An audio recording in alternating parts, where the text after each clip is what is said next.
ونصلي على رسوله الكريم أما بعد فأعوذ بالله من الشيطان الرجيم بسم الله الرحمن الرحيم لتجدن أشد الناس عداوة للذين آمنوا اليهود والذين أشركوا وقال رسول الله صلى الله عليه وسلم الكفر ملة واحدة অতঃপর শামসুল উলুম মাদ্রাসার আশাম ছাত্র কাফেলা কর্তৃক আয়োজিত বার্ষিক বক্তৃতা প্রতিযোগিতা মঞ্চের সম্মানিত সভাপতি সুদক্ষ বিচারক মণ্ডলী ও আজকের সুধী সকলকে জানাই আমার পক্ষ থেকে আন্তরিক মোবারকবাদ।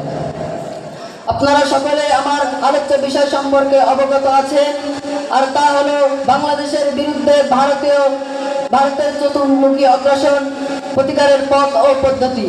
এ বিষয়ে কিঞ্চিত পরিমাণ আলোচনা করব ইনশাআল্লাহ। প্রিয় উপস্থিতি, প্রাকৃতিক অপার সৌন্দর্য পরিবেষ্টিত দক্ষিণ এশিয়ার কেন্দ্রস্থলে অবস্থিত তৌহিদপন্থী সংগ্রামী জনতার স্বাধীন ভূখণ্ডের নাম বাংলাদেশ। 55,000 বর্গ মাইলের এই ক্ষুদ্র আয়তনের দেশটি তিন দিক দিয়ে সর্বগ্রাসী ভারত কর্তৃক পরিবেষ্টিত।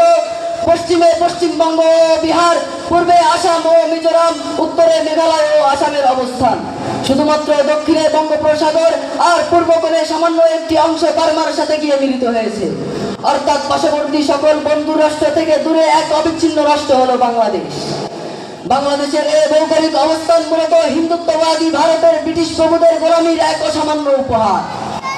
প্রিয় উপস্থিতি, এই ক্ষুদ্র দেশটির বিশাল প্রতিবেশীর কাছ থেকে যে অধিকার প্রাপ্ত ছিল তার সামান্যটুকু আদায় করেনি সাম্রাজ্যবাদী ভারত, বরং 1905 সালে বঙ্গভঙ্গ রদ করার মাধ্যমে যে ষড়যন্ত্র শুরু করেছিল তা আজও পর্যন্ত অব্যাহত রয়েছে।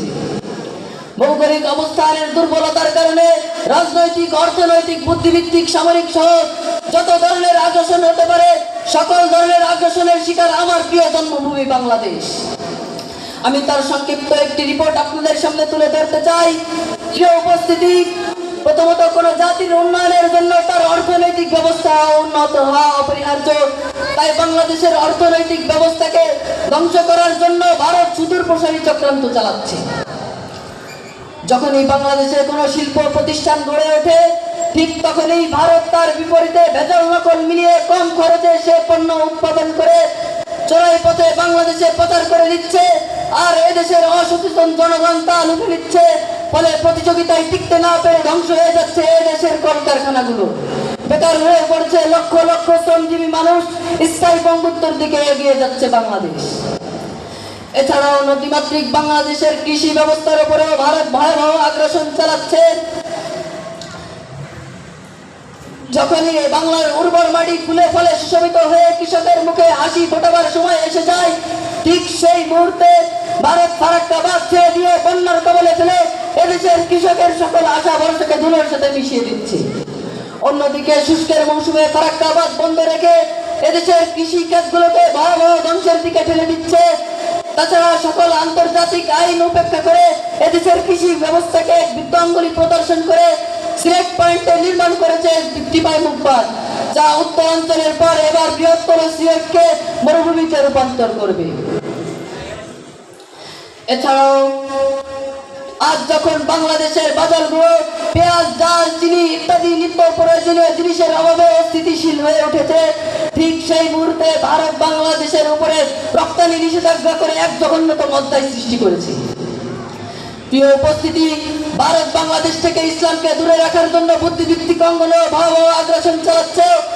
তারা এক ধরনের মূর্খ ব্যক্তিদেরকে সমাজের বুদ্ধিজীবীদের অঙ্গনে বসিয়ে রেখেছে, যারা ইসলামপন্থীদেরকে, ওলামা ইকরামকে জঙ্গিবাদী, মৌলবাদী বলে আখ্যা দেয় এবং যে কোনো ধরনের সন্ত্রাসী দায়ভার তাদের উপর চাপিয়ে দিয়ে জনগণকে ইসলাম থেকে দূরে রাখার এক ব্যর্থ পায় তারা চালাচ্ছে। প্রিয় উপস্থিতি, ভারত বাংলাদেশকে কখনোই একটি স্বাধীন রাষ্ট্র হিসেবে মেনে নিতে পারেনি, বরং তারা বাংলাদেশকে একটি সিকিমের মতো প্রদেশ হিসেবে দেখতে চেয়েছিল। এজন্যই তারা মুক্তিযোদ্ধা বাহিনীদেরকে সাহায্য করার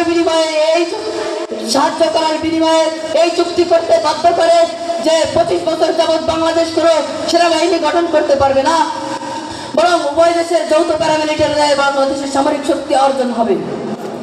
প্রিয় উপস্থিতি, আমাদের এই বিভিন্নমুখী সমস্যার জন্য বিভিন্নমুখী পদক্ষেপ গ্রহণ করতে হবে। প্রথমত, পানি সমস্যার জন্য আমাদের প্রতিটি অভিন্ন নদীতে বাংলাদেশি বাঁধ নির্মাণ করতে হবে। দ্বিতীয়ত, সরকার কর্তৃক ভারত থেকে পাচারকৃত সকল মাল কঠোর হাতে প্রতিহত করতে হবে এবং জনগণকে দেশীয় মাল ব্যবহারে উৎসাহিত করতে হবে। তৃতীয়ত, জাতীয় রাজনীতিতে গাপটি মেরে থাকা দিল্লির শাহীর গোলামদের মুখোশ খুলে জনগণের সামনে প্রকাশ করে দিতে হবে এবং তাদের চিরদিনের জন্য রাজনীতি বাতিল করে তাদেরকে এই বাংলার পবিত্র মাটি থেকে উৎখাত করতে হবে। চতুর্থ, তাদের বিপরীতে তাদের মোকাবেলায় আমাদের আধুনিক অস্ত্র শস্ত্রে সজ্জিত হতে হবে। পরিশেষে বলতে চাই, ওই বাংলার জামাল ছেলেরা, যদি তোমরা আরেকবার তারিক বিন জিয়াদের মতো, খালিদ বিন ওয়ালিদের মতো বঙ্গোপসাগরের তরঙ্গমালাকে পিছনে রেখে শত্রুপক্ষের বীরদাঁত ভেঙে তার দীপ্ত শপথ গ্রহণ করতে পারো, তাহলে এতে শুধুমাত্র শত্রুপক্ষের বীরদাঁতই ভেঙে যাবে না, বরং তাদের সকল আশা ভরসা দূরের সাথে মিশিয়ে যাবে ইনশাআল্লাহ। নাসরুম মিনাল্লাহি ওয়া ফাতহুন করিম।